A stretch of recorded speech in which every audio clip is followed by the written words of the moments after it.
It's Gorman in the morning with Fletcher and Ryder. Now, 92 KQRS. Gorman in the morning on Minnesota's 92 KQRS. Good Tuesday morning. It's August 26th. I'm very glad to be here alongside Paul Fletcher. Hey, big shout out to our friend Maggie Ferris, who came and passed time with me at the State Fair for a little while. We ate deep fried ranch together for a bit. Extreme Maggie on the scene Yeah, it was yesterday. awesome. Righteous. She's the best. Along for the ride today, of course, is actually steering the train, if you will. Ryder. You'll be whistling Symphony Doodah out of your souls. That's the mood we're looking for today. No, I know a lot of parents at the State Fair want to steal that exact rant and tell it to their kids. Because, man, parents with kids on leashes is another kind of thing. Oh, my God. Just don't get me started. Yeah, never something I could have imagined doing myself. It's like, you know Really? what? I hate kids on leashes. Yeah, What? it's appalling. No. But you don't lose them then.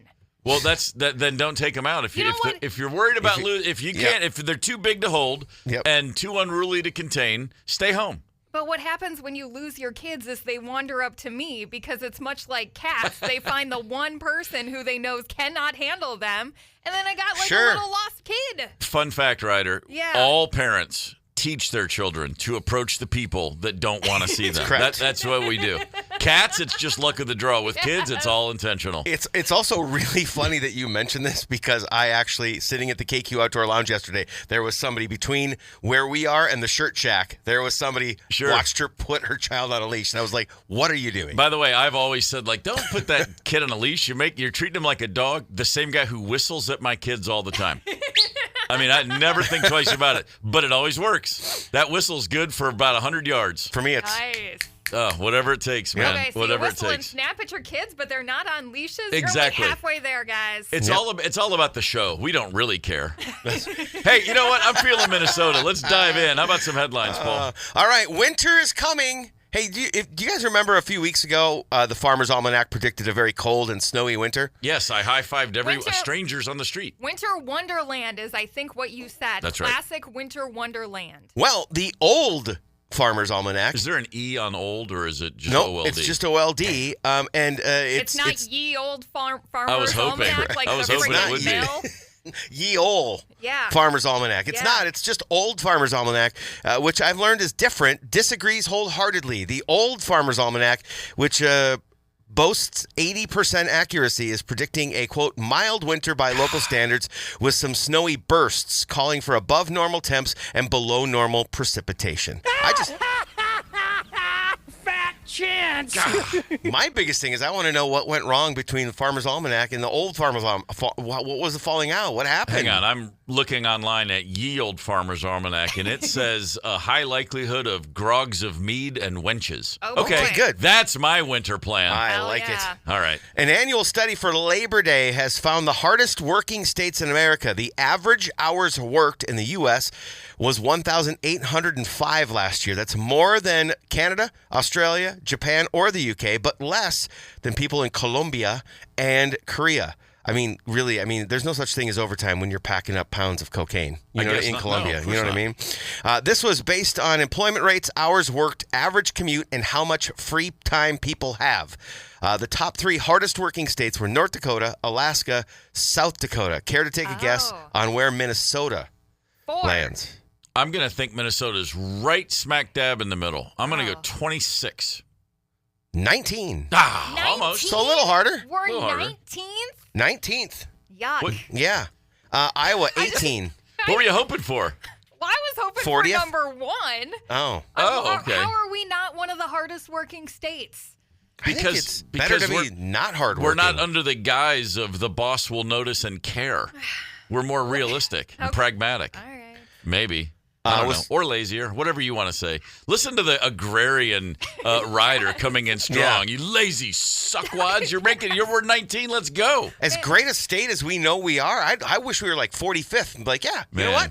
We're awesome, and we're like not working hard. Casey Jones over there driving that train. Yes. High on cocaine. Go ahead. Never You know mind. what? I didn't say it. Minnesota was did. 19. Iowa's 18. Maybe you ought to move to Iowa and get a little harder working. Got Wisconsin. beat by Iowa? By the way, I would give anything if everybody could have seen Ryder's head whip around when you said Iowa is 18.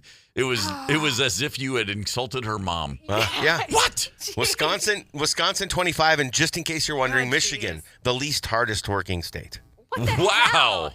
Take that. They're all too busy trying to kidnap their governor. Grit? What? I mean, jeez, Michigan. Bruce How is Springsteen. Hawaii not the laziest? Good point. Are you kidding me? You got to live in that paradise, you got to work your tail off. In fact, they were number 4. That's very true. It's not cheap there. Yep. Bruce Springsteen has released a previously unreleased outtake from the Born to Run recording sessions. Born to Run, of course, turned 50 yesterday, so he released this to celebrate. It's called Lonely Night in the Park. The song was recorded in May of 1975 at New York's record plant and was almost included on the album, but was ultimately shelved due to the negative feedback from former manager Mike Appel. Is it Appel? I don't remember. I don't know. Oh, yeah. The track, which had only been available in bootleg form, has been enhanced with recent overdubs while preserving his original vocal. Okay. So, yeah. Fair That's enough. out there to grab. Well, this is a strange one. I'm not sure I've ever heard this one before in the state of Minnesota. Apple Valley High School has been forced to cancel its scheduled night games for the upcoming football season due to nesting ospreys in their football stadium lights. Oh, man, if there's one thing I can't stand, it's a nesting osprey. It's like, get out of here, dude.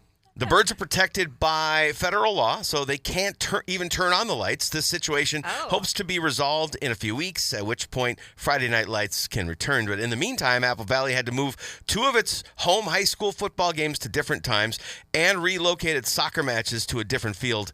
And that trend may or may not continue based on the progress of the birds in terms of growth. Okay. Osprey's like one of those badass raptors, is it not? Osprey, Oh, yeah. Okay. And they make a bald eagle look like a robin, Well, hell basically. yeah. Well, put me on Team Osprey then. Yeah, we don't need night games. Man. Yeah, they're massive. Nobody wants to do anything after dark anyway. What? Special primary elections for 2 vacant Minnesota Senate seats will be held on Tuesday, with the winners advancing to the November 4th special general elections. Advancing, I like that. It's like it's March Madness or something. The races were triggered by the unexpected death of Bruce Anderson, senator, and the resignation of former Senator Nicole Mitchell. The results could potentially shift control of the Minnesota Senate. Polls close at 8 p.m. on Tuesday. Minnesota is set to have a record number of legislative special elections this year due to various circumstances. Fair enough. Tuesday as in today? Is it Tuesday? Is it today? Today's Tuesday. It is Tuesday, isn't it? Sorry, I'm lost in, here's the thing. When you're out at the state fair, one Dude, day at your the state fair is brain equal to a month. Yes. It's so I'm totally lost. So it is today? Tuesday is in today. So if thank you. live in either of these districts, I know we feel like our vote doesn't matter or whatever. Locally, it really freaking does. Oh, really so, does, yeah, So 100%. so this is where you make change and stuff like that. So if you're in these 2 areas, do some Googling. I'll be honest, I'm a little embarrassed. That's how lost I am. I didn't even realize that today is Tuesday. Holy smokes. Thank you for that, Ryder. Yeah. Chipotle is introducing a new drone delivery service called Zippotle in partnership with Zipline, an autonomous drone delivery company. Chipotle promotes Zippotle as an environmentally friendly delivery option that allows customers to enjoy their food in unconventional locations like backyards and public parks. They're currently testing this in Texas.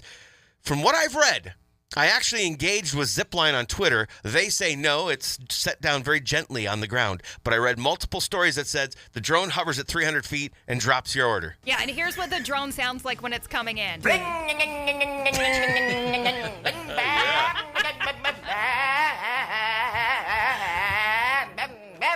Unbelievable. I just hope my order's wrapped nice and tight because you're getting, you know what, if you order a burrito, if it's dropped from 300 feet, you're probably getting a burrito bowl, whether you like it or not. Well, that's a fact. Or just get off your ass and go to Chipotle. What? I don't know. Call me crazy. I can't stand paying for those delivery fees anyway, so.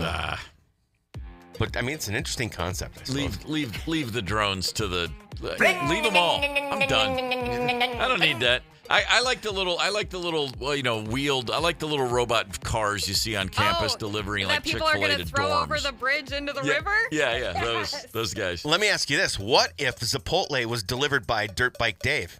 Well, that's a whole different story. Then you're in, right? Then it's dirt bike If somebody was if all delivery were motocross stunt drivers, that'd be awesome. Oh my God! A woman in Nashville was arrested last week after pulling a gun on a homeless man who allowed his dog to poop on her lawn and didn't clean up after it. What are we, savages?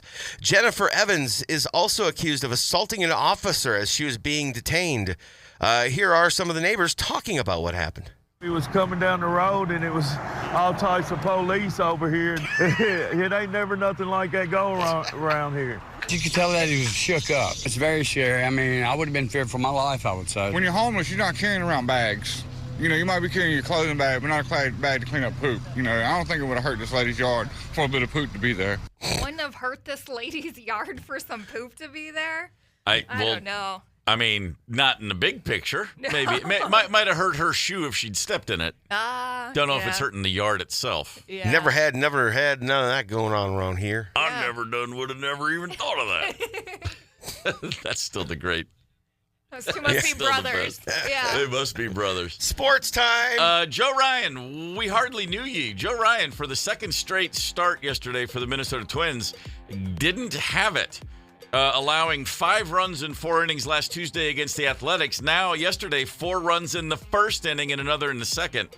Shut him down. Let's say, like, if there's a future for this franchise, if we're going to do some stuff in the offseason, we need Joe Ryan. And it's late August, and he's had 2 bad starts. I mean, he's like a competitor, and the last thing he wants to do is shut it down. But I'm like, can we just protect the few good things we have left on this roster? Hard to blame him. Maybe he's taking a dive to protect himself. Maybe so. Get off of the radar of the poll lads. Whatever he wants to do, I'm all for. I'm on Team Ryan myself. The Vikings traded Mekhi Blackmon to the Indianapolis Colts. The cornerback tore his ACL in the first day of training camp a year ago. Missed the whole season. That was a drag. That's tough. And now has a hard time getting back up on the roster. The one place we are a little light is cornerback, so we need a little bit of help there. So the Harrison Phillips went to the Jets, Sam Howell to the Eagles, now Blackmon to the Colts, and then today, they're chopping a whole lot of people. A lot of NFL dreams being put on ice today as they whittle down to 53 members on the roster. On this day in 1939, the first televised Major League Baseball games were shown. 1939 on TV. Cool. It was a doubleheader between the Reds and the Dodgers from Ebbets Field. Red Barber, the legend, announcing the games. No monitor. He didn't have a monitor, of course. He's just up in the box looking down. There were 2 cameras that did not. That was 2 steady shots. Yeah. One behind home plate from the second deck of seating, and another near the visitors' dugout on the third base side. That was it. And I imagine if you were watching it on a TV in 1939, it looked like in television in the 80s, a stick running down a line towards another stick. Yeah. At best. But you also thought it was like, these are like aliens from another planet. Yeah. This is unbelievable. You were living in the world of the Jetsons all of a sudden. Yeah, the future. Hey, Hanover, glad to have you with us this morning. Bob Dylan used to own a house in Hanover. Man, I wonder if he wrote any classics in that house. I wonder, too. It was nestled up against the Crow River or something like that, I guess. That sounds like fun. Yeah. I'd love to hang out with Bob Dylan and talk about life on the Crow River. In Hanover. Sounds like I'm sure there's got to be a reference to Crow River in a Bob Dylan song. Oh, no doubt. I mean, how many millions of words has the guy put to music? There's got to be a Crow River reference in there somewhere. I would just imagine that's the case anyway. Hey, as the fair rages on. Raging. Oh, yeah. We're going to head back out. Friday, it looks like. This Friday, 3 days from now. What time? 3 to 5? Is that right? We'll probably 3 be there o'clock. 3 to 5. I know a lot of offices, ours included, closing early on Friday for the nice long Labor Day weekend. So I've already recruited some people to come hang out with us. You should be very there good. too. Yeah, 3 to 5. Have a nice happy hour at the fair with us. Corner of Cooper and Lee. Yes. Come on out Friday afternoon between 3 and 5. We'll be there. That's a great way to kick off the weekend. Hell yeah. Yeah. Buy some cool T-shirts too. Like we really do have a good lot merch. of great stuff there. It lets everybody know not just one of your favorite bands, but like a ton of your favorite bands. So I snagged we have one that's kind of Nirvana inspired. Mm-hmm. It's not the identical thing, but we put our own twist on it. I got one of those. Very nice. In an XL. I got that in hoodie form. Nice. I think next year I'm going to ask for the Green Day Dookie cover and then just watch our digital graphics designer say this to me. Fat chance. Because that thing is intricate. I, too, went with the hoodie. Big fan of the hoodie. Oh, yeah. It's pretty strong. We have a Nice and flannel, lightweight. too.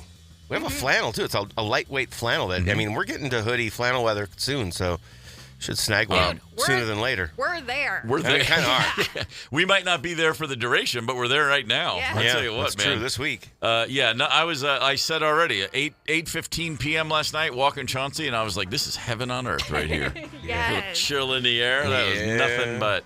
Hey, if you're ever trying to figure out how to get out of a meeting, like say you're at a town hall meeting or a township meeting or an HOA meeting, just remember you can always go full on mouse in the motorcycle. Oh, What? you wonder what the hell I'm talking about? I'll Yeah. explain. Give me 5 minutes and 2 songs. Gorman in the morning. Coming right back. 92 KQRS. Streaming from 92KQRS.com. Gorman in the morning is back. 92 KQRS. Gorman in the morning, Minnesota's 92 KQRS, a rat in the cage. I wonder if Billy Corgan was speaking about the artist we heard right before that, which is the police, specifically Sting, who's been sued by Andy Summers and Stuart Copeland for hoarding all the royalties. That's right. Seriously? They're going to court, the police. Hoarding all the royalties. Isn't there a bunch of paperwork to make sure that money just Don't they goes all- to who it's supposed You to would go to? think there would be. However, the other 2 guys in the police said they've been trying to work an out-of-court settlement for years, and Sting refuses, and they finally said, screw it. Wow. They're suing him for millions in lost royalties, is the word on the street. You hate hearing about stuff like this. Well, yeah, that's called life in a rock and roll band. It's fun. Rock and roll's fun. Start a band with your friends, they said. Man, oh man, the drama continues. Sting, the guy who, when asked, are you going to leave all your money to your kids? He goes, no, I need all of it. He said, I still work because I have a lifestyle I have to support, and they need to make their own way in the world. Now, whether that's true or not, I was like, that's a choice to make. It Publicly certainly letting is. the world know you're not Yeah. leaving any money to your children. Yeah. Okay. Fend for yourselves, pal. I mean, his kid is doing just fine on his own. He's a director of a great documentary yes. last year. You know, there's a lot going on. Anyway, the point is, who knows what's really going on, but I'm on Team Stuart Copeland always. Okay. Good Call deal. me crazy. Yeah. It's a fraternity, sort of. Hey, next time you find yourself in a town council meeting, a city hall meeting, any sort of thing where you are expected to give an opinion on something your town is trying to do, you might want to think about a dude in Cecil, Pennsylvania. There was a meeting, a township meeting, on whether or not the city would be shutting down the local motocross track. Oh, no. Okay. So you got a track, you got motocross racing going on. Can't have that. It's a little place called Steeltown MX, and a whole lot of people don't like the noise. They're just complaining about the noise. I get and it. so the township meeting, you have the little city council group, and they're all having they're making their statements, and then it's like, does anyone from the public want to share their thoughts? Okay. And a guy stepped up to the podium. Fun fact, he was wearing like some of those Meta glasses, like virtual reality glasses, and he Okay. posted his own video of his view of this, which is pretty astounding. There's the cameras from the town hall meeting, and then there's this guy's point of view himself. Okay. Anyway, he had a lot he wanted to say, and he wasn't too concerned about the protocol about stating your name, etc. Here's a little bit of his response to the idea that they might shut down the motocross track. Okay. I really just came up here to say that you're either going to hear them where they're allowed to be, or you're going to hear them where they're not allowed to be. You need to. There you go. Seriously? Thank you. Yeah. For the And by the way, That's that's the guy's him. name? Public comment. That's his Anyone name? else? He's running away. He left the meeting as if on his motorcycle. You hear it right course he here. did. Yeah. I'm just jealous he Further can make a disruption, we're gonna have that. motorcycle sounds like that. That's impressive. The reverse Doppler effect as it fades and the volume fades as he rides out, in quotes, rides out of the meeting. Go Dirt Bike Dave. I That's like pretty Dirt Bike great. Dave. He's pretty good. Of all the things you could go to your township meeting and state a case for, there's not too many that bring in the sound effect. Like if it's Right? if it's a zoning ordinance about where can I put a fence on my yard? There's no sound you can basketball really hoop. make for that. The basketball hoop, I guess you could dribble a basketball, but now going in there as if you're in one of those weird Norwegian stick horse competitions, but it's a motorcycle Yes. and racing around the room while you make those noises. That's plus. pretty strong. Yes. I have a feeling that guy's not going to be invited to the block party. What? I'm inviting him to my block Yeah, hell party, yeah. dude. Yeah, it is Especially gonna if you're on be a off the hook. cul-de-sac. Just watch them do just in a circle. There we go. What would he do if you put a ramp out there? Oh, what are you kidding? Game on. Get ready to call the paramedics. There's going to be some broken bones. But it's a great way to leave any room. Just it's like the way I will. There have been times in my life I'll look at anything and pick it up as if it's a phone, just to go. Oh, excuse me, I got to take this. Sure. Just because you're done with the conversation, you want to say something funny, but you really just want to get the hell away from somebody, right? Or even more importantly, when you're actually on a phone call. Don't just hang up on the person. Turn your airport mode on. Then it says call lost, and then they don't know you hung up on them. Ooh, These are the way when you got to get out of situations. But it never occurred to me to go. It's pretty strong. Yeah, it really is. I mean, I hope he popped a wheelie on the way out. Somebody lives next door to this guy, and somebody's going, I told you this neighbor is out of his mind. We've all got weird neighbors. There's, at some point in life, if you hang around long enough, you're going to have some neighbor issues pop up along the way. Yeah, that's it. We've had a couple of those growing up for sure. 651-989-ROCK. I want to hear. Did you have a neighbor situation? Anything at all? Talking about bizarre neighbors, bizarre things you see when you live in a neighborhood. There was a town hall meeting in Cecil, Pennsylvania, where a guy was discussing the fact they wanted to close the motocross track. There were sound ordinance complaints, and he went full motorbike in the meeting himself. There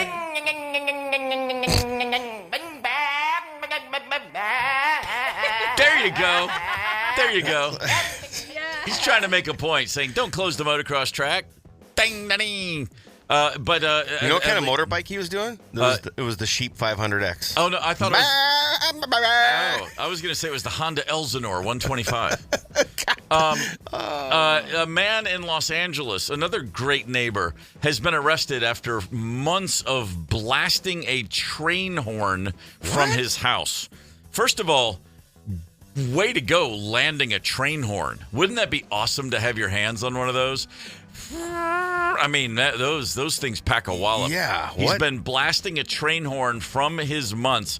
He installed several of them on his property, and they go until they run out of air. There's a range of more than 3 miles on your average train horn. Wow. And he's got several planted on his house. Neighbors were calling the police for weeks. He said, look, I got a beef with the police. I've been harassed and threatened by a man for years, and no one takes my threats seriously. Here's the deal. Someone is telling this guy, I'm going to get you. I'm going to get you. At least that's his story. He reports it to the police. They do nothing. And his decision was, well, you know what? The only way I can get the cops to come and take me seriously is, yes, I'm going to blast multiple train horns. Wow. He does this periodically, several times during the day. It only shuts off when the air runs out because it's blasted by When air. the air Then he runs turns out. it back on. Yeah. It has a range of 3.5 miles. It is an actual train horn. I want justice to be served. I do sincerely apologize to my neighbors. I honestly, to God, I'm so sorry to discomfort you guys in your own homes. I don't know what else to do. I mean, I hear what he's saying. He needs help, but what kind of help does he need? 3 cop cars showed up. They were here for about a half hour. And they all turned around, hopped in their cars, and drove away. I got to tell you, if I had that train horn, that would become... That's like that. You'd go drunk on power, just knowing you can hit one button and the neighborhood belongs to you for 30 or 40 seconds while that goes. That'd be like, it's like having a stadium PA in your house, and you could just turn on a microphone and tackle by number 17. Just your whole neighborhood is like, what the hell is that noise? I think that great. Now that would be fun. Yeah. Because then you just be like, hey, Bob. Hey, man. Bob's going. He cut left. He's taking the garbage he's got it. It's on the curb. That'd be great. I'd be all for that. The train horn, though, I don't know, man. That's how you become the most unlike human in maybe the entire town. I'm sorry. I can't. What, you have a problem? I can't hear you over my train horn. You just keep hitting it. That'd be great. My brother Doug used to have a business for years. It was fire and safety equipment, like the hoods and restaurants, cool. Yes. but all kinds of stuff. Yeah. And he had a very successful business where you could go buy like firemen's scuba gear, like the scuba, technically the air tanks that like firemen the oxygen use. Tank and stuff? Yes. Okay. You could buy. And I had a roll of police line do not cross tape. Oh. He sold it in a store. Like, you could get it. He of course, Wait, like, so Not he's just like, to you because you're his brother, but no, that's because I was his brother. Okay. It was there, but he's like, dude, I cannot sell you this, but here, take a little bit on the side, but don't tell. But he had a giant SUV, and he had police lights and everything on it. Oh, no He just way. stuck them on there, and he would just, if he needed to get through a red light at night, and just, boop, he'd just turn them on for a second and go through. Wow. Oh, yeah, he was flirting with disaster. Never got Yeah. popped for anything. But it's so funny because, and he didn't have it in his car, but he's like a wholesaler for, whatever. But he had the sirens. Like do you want a fire truck? Do you want an ambulance or a police car? You could just go into the back room and hit it and hear them. And I was like, and I said, do you got a train horn? He's like, no. I'm like, come on, man, order a train horn. Let's get that. Yeah. Never worked out. I forgot all about that until I just heard it. I was like, oh yeah, that was my idea. Let's go. But I begged him for a police siren. Come on, man. And You he's gotta looking put at me those like, weird UK ones on there. Yes, please. Those are man, that better. would have been great. Way better. Way more They right up get the more- central nervous system. I actually find them less annoying, but they also grab your attention better, I think, than just the wailing of ours. 100%. Fences are real important in these here United States, ladies and gentlemen. A lot of text messages, 651-989-ROCK. What do we got here, Paul? In some cases, fences can't be tall enough. In the case of this, from Tubby, the dad neighbor next door said our fence was inches on his property, and we literally dug out the whole fence and moved it. Later that summer, we saw him up in a tree with a chainsaw while it was pouring rain. Wow. Okay.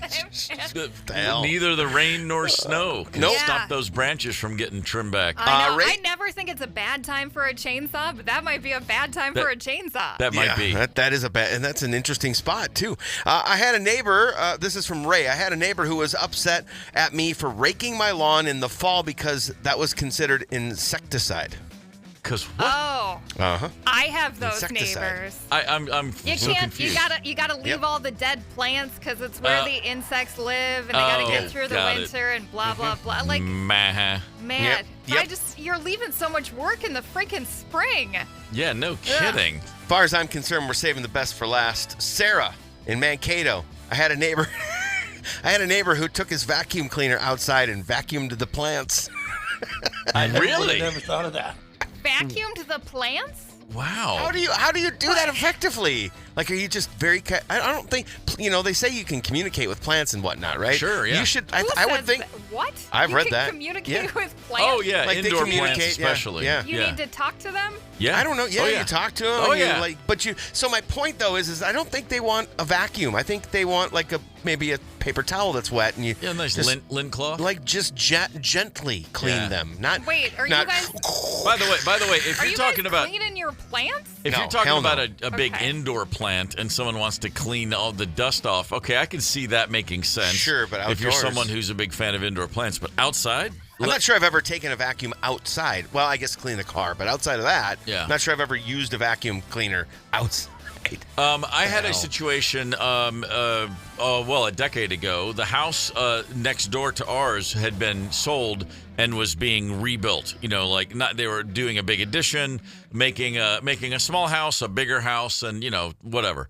The construction crew on site, guy came over and said that we had an issue. Long story short, my electric lines went across their backyard diagonally to the pole in the back alley. Okay, yep. You know what I mean? Off the side of my house, there was not a pole directly behind my house, and so they'd been strung that way since way before I showed up. And so with the new house plan, they were going to extend on the back of the house, meaning my power lines couldn't cut across their yard anymore. The property line was weird with the zoning. Long story short, we had to bury my electric line. Okay. So you dig a trench, and it goes through the backyard to the pole in the back that they were going to add. But technically, the trench was on their property line. It's just there was a problem over where the actual property line was. Their surveyors came up. Long story short, the easiest way to do it was to put the trench on the other side of the fence in their yard. But that's how my house got its power. So we all agree this makes sense. The power companies who ultimately comes in and tells you what's going to happen. So it's not even like we could argue with it. I don't care as long as I'm going to have power. Right. So we decide that's the plan. Without discussing when or why, the guy next door decides to dig the little tunnel in his yard. Gets a trenching thing. He's going to dig out a tunnel that the wines will eventually be buried in. And while doing that, right on the property line, I have 3 silver oak trees, old, tall trees. Oh, and those are he cool. goes right through the roots of all 3, digging his tunnel to the back alley. What? And severed, hits big roots and just keeps digging. Yeah, goes right through. And I had to then find an arborist. I was like, I got to see if these trees are going to die. And so a guy comes out and takes one look. He goes, you got to bring those 3 trees down. It's just a matter of time. They're going to fall in a few years, or you can bring them down now. And I would bring them down ASAP. Yeah, you have control then. And the guy next door has to then cover the cost, which he's like, oh, my bad. Sorry, I'll take care of it. And then again, doesn't tell me when. One day I wake up and there's guys in my yard, in my trees, cutting them all down. I'm like, can we communicate a little more effectively? Does he? But here's the deal. He's like, well, I'm covering the cost. And I'm like, yeah, but now I have a yard that's been fully shaded, and now there's no shade. No. And so everything like all the plants and stuff, none of them were ready for hardy sunlight. It just screwed the whole thing up. And I was like, hey, you know what? Mistakes happen, but make no mistake. Never look at that neighbor the same way again. Really need you to fall on something. Or if you do look at him the same, you're going to need sunglasses now because but make no mistake no shade about that. anymore. No, real game changer. Not cool, man. Hey, really quick, I just want to mention this. Amy texted and said the vacuuming plants is to get rid of aphids. Okay, now someone define aphid. There's a tiny little red bugs that oh, sure, you see them all over your plant. I just yank them out and throw them in the compost. Yeah, there you go. Yard waste thing. Well, there you go. She said vacuuming weeds at some point. She agreed. She agreed. It's still weird, but that's what you do. Laura said we had a neighbor that power washed his lawn. You read that right. Power washed his lawn. Really? Ryder actually followed up and said real or fake grass. If it's fake grass, that makes some sense. I was living in California for a while. Massive drought. They were trying to get everybody to put in fake lawns, and one of the deals was you can just rinse it off when Fido does his business. Okay. Sure. Yeah. Just hose it off. We have neighbors from our old place in Nashville that they had a big white poodle, and it was an older couple, and they would walk the dog just to the end of the street and back, which was a total of a maybe 90-second to 2-minute walk. Okay. I'm not exaggerating. 21 times a day. Every 31 minutes, you just see they'd walk to the stop sign, turn around, and walk back. Nonstop, constantly. And so and as they started walking by for the 19th time one day, I started singing, the poodle people, the poodle people. Yes. And now my whole family refers to them as the poodle people, the poodle people. And really lovely folks when you have a minute to talk to them. But for the most part, they stay very much in their own little bubble, and they just walk this now very old and decrepit. Well, I don't know now, but when I moved here a few years ago, they were still walking this dog very regularly. And by regularly, I mean twice, sometimes 3 times an hour for about 90 seconds. Yeah. Laura just followed up and said, it was real grass. He was trying to get all of the dead grass and leaves and junk out of his lawn and proceeded to power wash that into the sewer in the street. Yeah. All right. But you know what? The winner might go to Bob because Bob was doing preventative maintenance, essentially. Okay. He said he vacuumed his driveway once a year. The neighbors never bothered him, if you know what I mean. Sure. Nice work, Bob. Yeah, I he's like like, that one. portray yourself as a crazy person, and nobody will want anything to do with you if you want to be left alone. Yeah, that's pretty good. That's pretty good. Vacuum I might try that. the driveway. Never dawned on me to do the preventative maintenance for neighbor relations. Yeah, for sure. Yeah, that's a pretty strong one. All right, I dig that one. Gorman in the morning. Coming right back. 92 KQRS. Streaming from 92KQRS.com. Gorman in the morning is back. 92 KQRS. Gorman in the morning, Minnesota's 92 KQRS. Crazy neighbor stories, as well as the occasional dog poop story on the show today. 651-989-ROCK is the text line. We got a text from Tracy. She said, I live in a townhouse. Okay. My neighbor had 3 big dogs, and they'd poop and kick it on my driveway. Oh, boy. And they didn't pick it up constantly. I finally took my shovel and put it in front of their door. The guy came knocking and swearing. Okay. I pretended I wasn't home. I say Tracy should have scooped it up and left it on their front door. No, That's Tracy's doing the passive-aggressive Minnesota thing. Just leaving the shovel out for them to take care of it. Yeah. That's a good use of passive-aggressive, Yeah.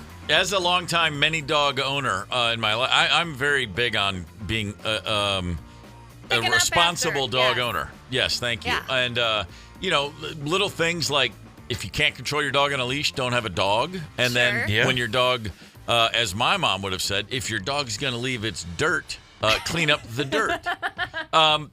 Dog dirt. Cute. I mean, imagine growing up in a house where you referred to it as dog dirt. It's a very strange thing. Right. I have the best and worst moment of my life was the same moment, as it turns out sometimes. It's like a line from City Slickers, Bruno Kirby. But anyway, I digress. I was at home one day. This is 2007 or 8. I'm in Nashville. The kids are at school. I'm home from the tour. Rosemary's at work.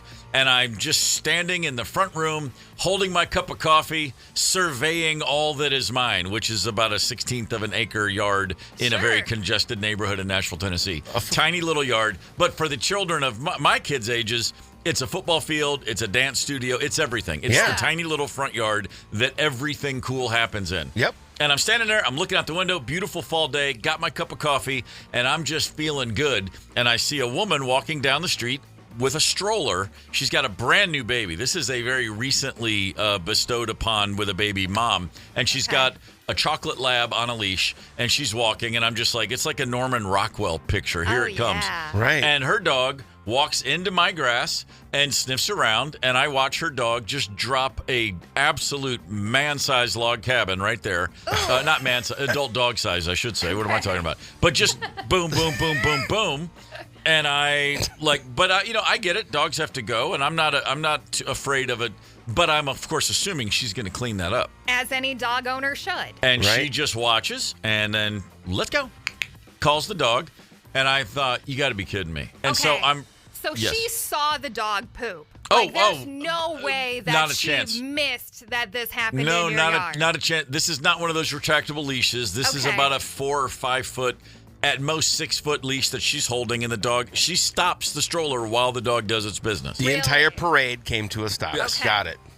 I walk over and grab a bag, open my front door. By the way, I'm in a bathrobe. Well, as you would be in a Norman Rockwell Of course. painting. Yeah. And I step out, still a big fan of the bathrobe. I walk out, beautiful fall day, and I said, hey, do you need one of these? And I hold the bag up. Very do you need a courteous. bag? And her response is to turn to, she looks back at me, and I said, excuse me. And she looks back. I said, do you need one of these, holding the bag? And she doesn't say a word. She turns her head away and just starts to quicken her pace as she's leaving the scene. Uh-oh. Wow. With a stroller, and she's like, come on, and pulling the dog, who's not initially agreeing with this plan. Even the dog is like, I think you should get that bag. Yeah, we might want to pick that up. I did that thinking you'd clean up after me. Mm-hmm. And she starts to try to leave, and I said, hey, not cool. I said, you're forgetting something, and she keeps on walking.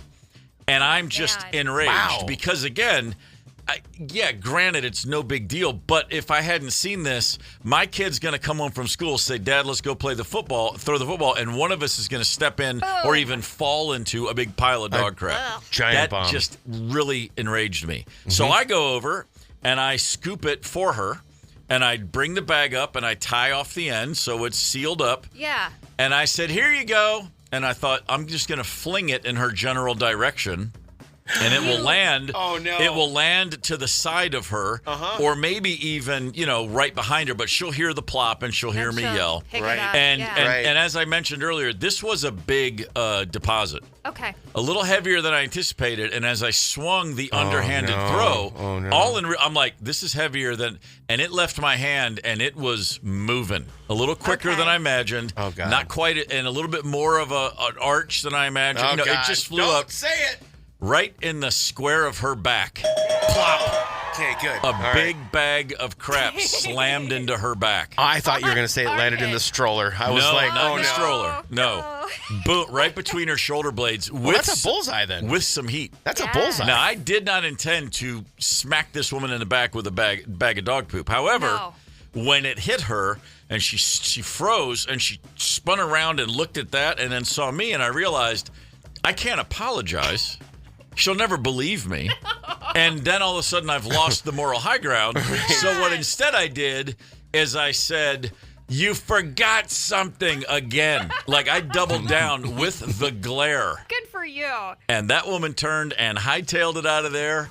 And I never saw her again, ever, on my street. And we lived in the neighborhood's a lot of walkers. You see all the same people. Yeah. And I never saw her again.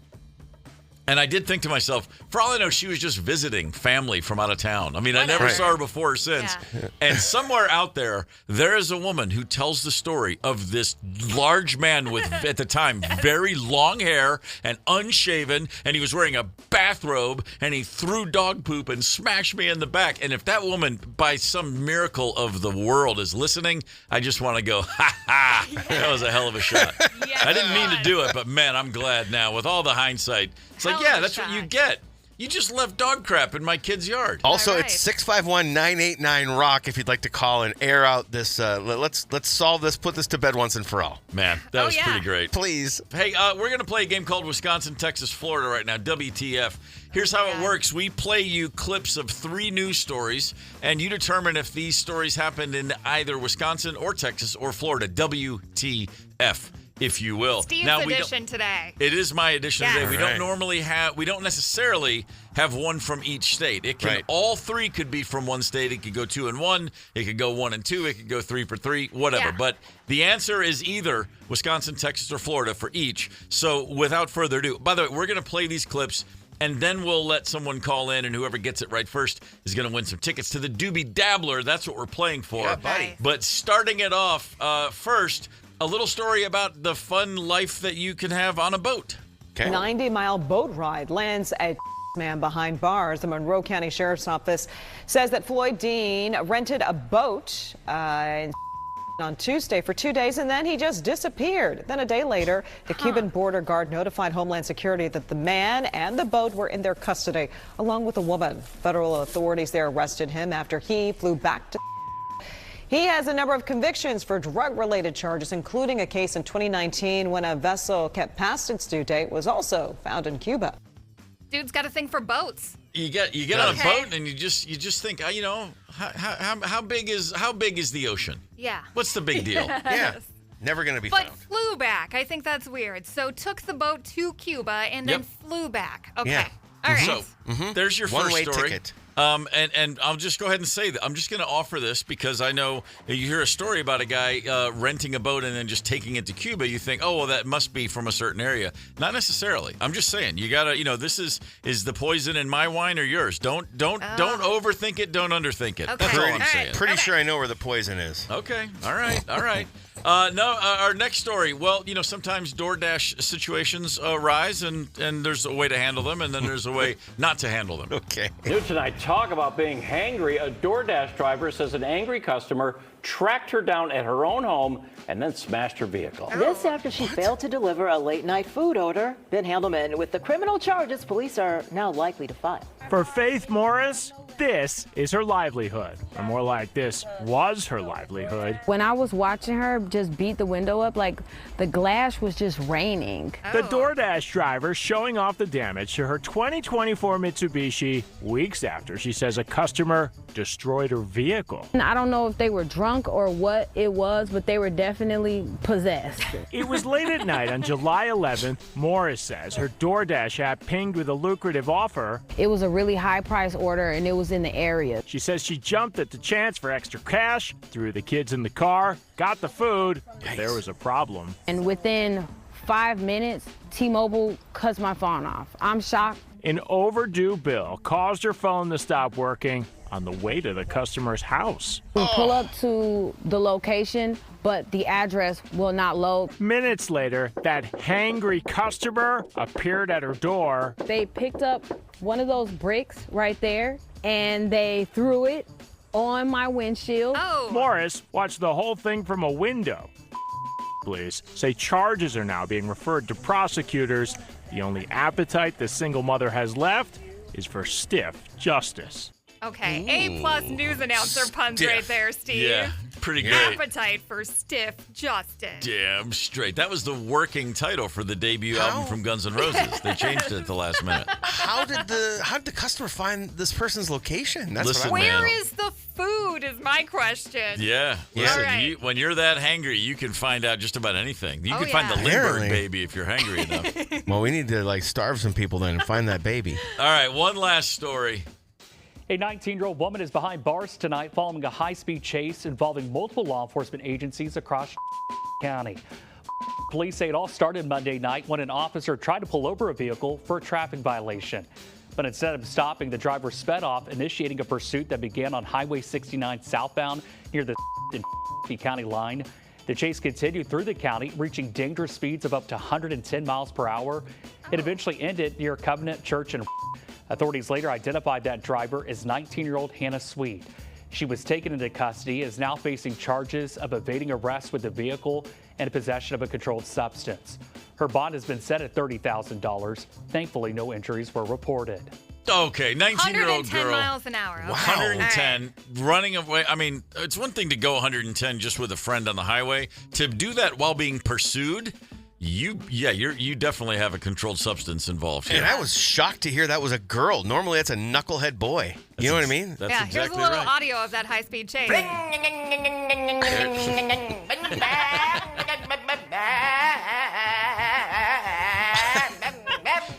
Because that night.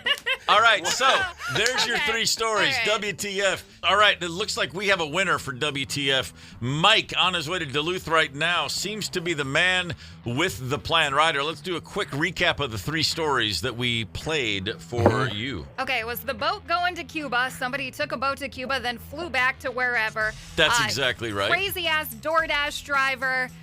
Or like DoorDash customer, and then somebody doing a high-speed chase 110 miles an hour. That's it. All right, Mike. Okay. So we have the story of a gentleman renting a boat and then turning up in Cuba. Where did that take place, Mike? I got to say Florida because you couldn't go from Wisconsin down there with a boat. That's very true. But Texas is on the Gulf of Mexico. But that you're right. True. But it was Florida. You're correct. There we go. Right. I was just well done. Had to throw a little breadcrumb out there in the wrong.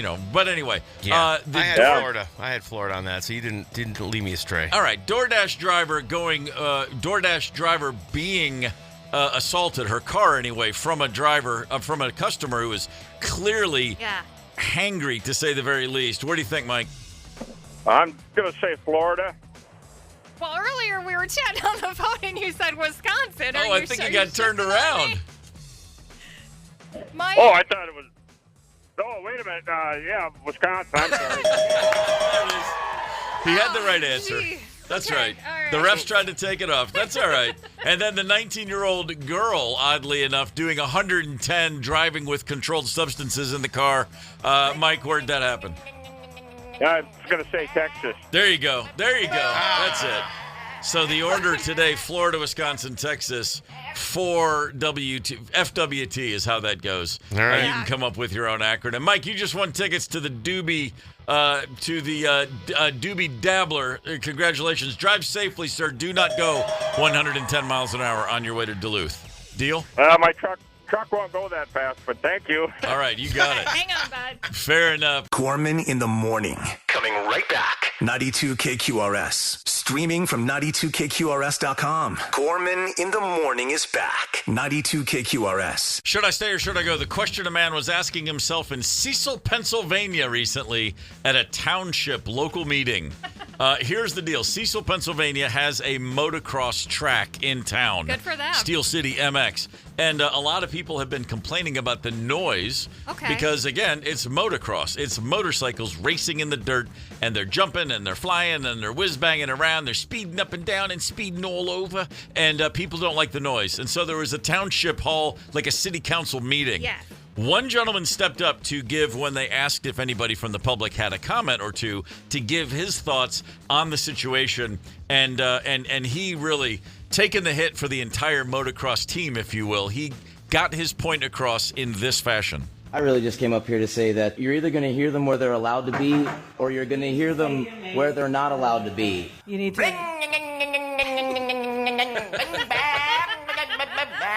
Yeah.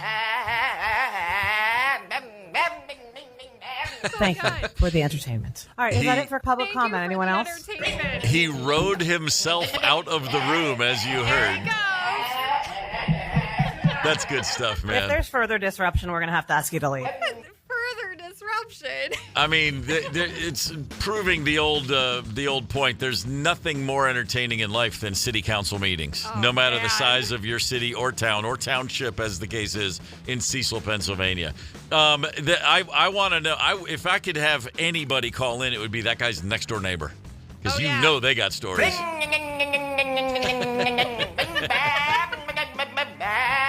That's an adult. That's an adult man. Telling people, don't close down the motocross track. We need it. That's good stuff. Yeah.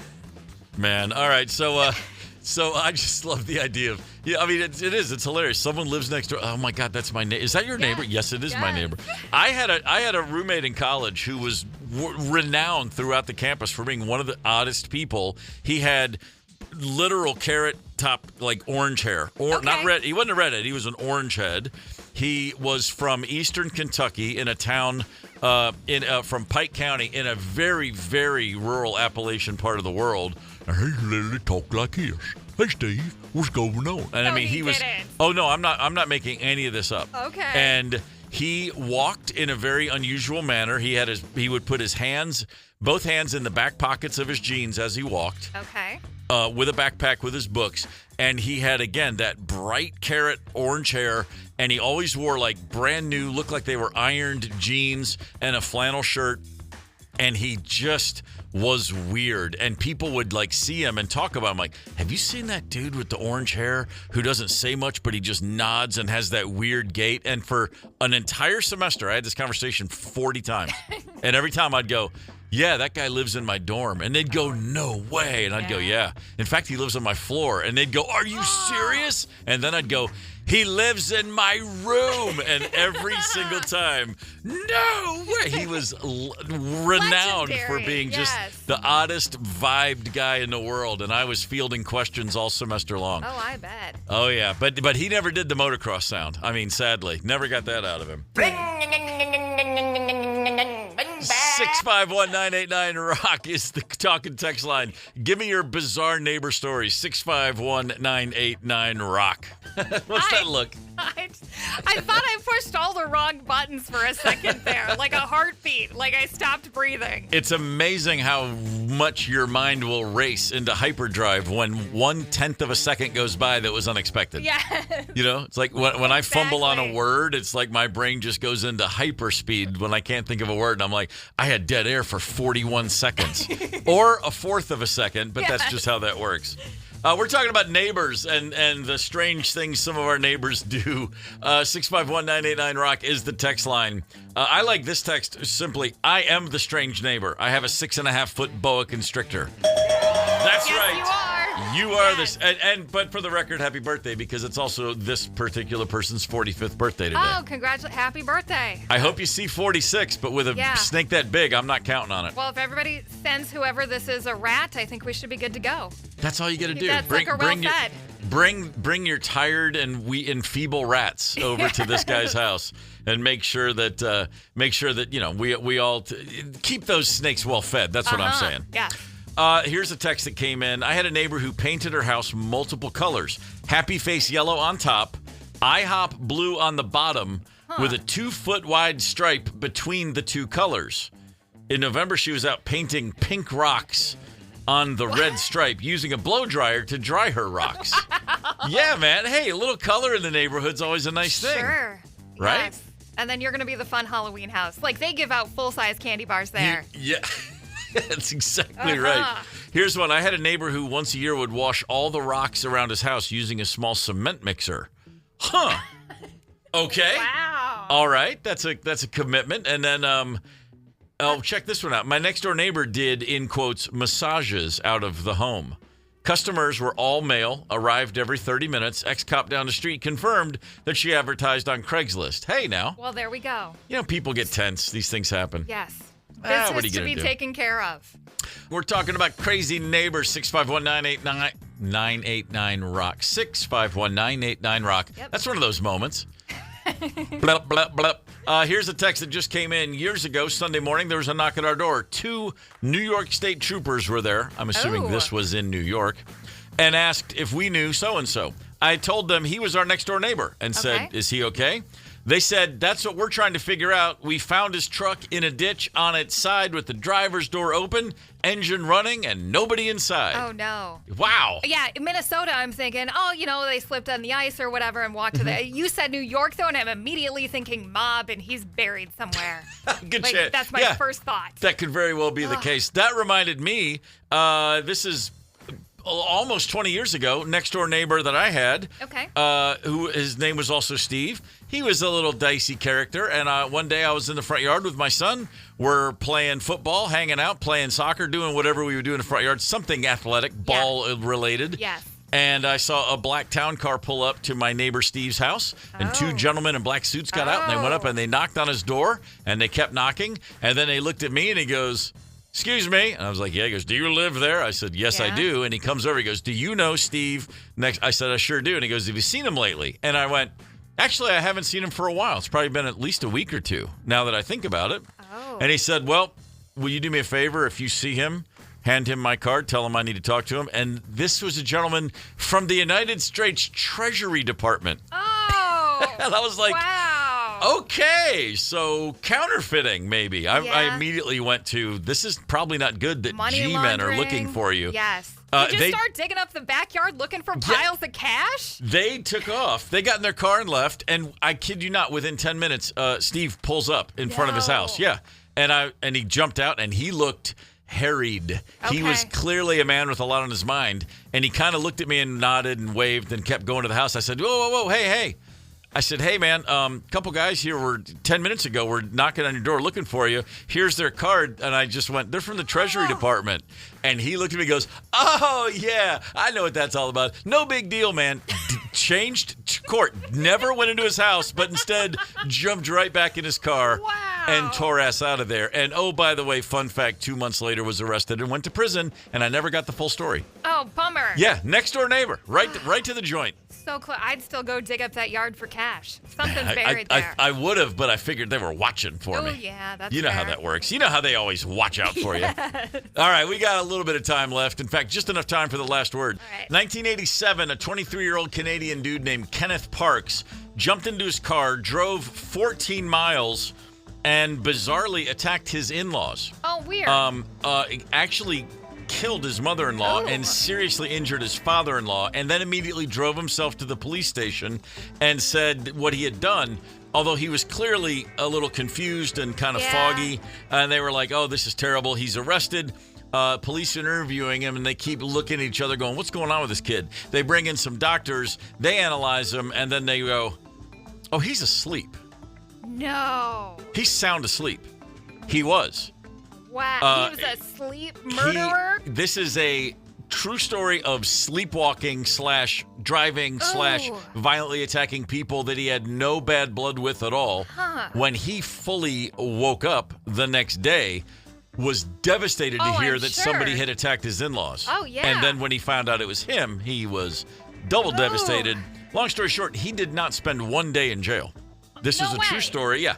That he was acquitted. There was a trial, but he was acquitted. The defense was able to prove with a lot of medical examination and proof and experts, blah, blah, blah. No, the guy suffers from sleepwalking. He'd done it before, but he'd never gone so far as to get into his car and go across town and do something like this. So really all this to say is you find yourself in hot water, maybe go for the sleepwalking defense. Yes. It worked once. Give me a Xanax or whatever. Tell you what. Ambient. Let's go. Gorman in the morning is also Gorman on the go. Get the 92 KQRS app and stream live or catch the Gorman in the morning podcast anytime. 92 KQRS.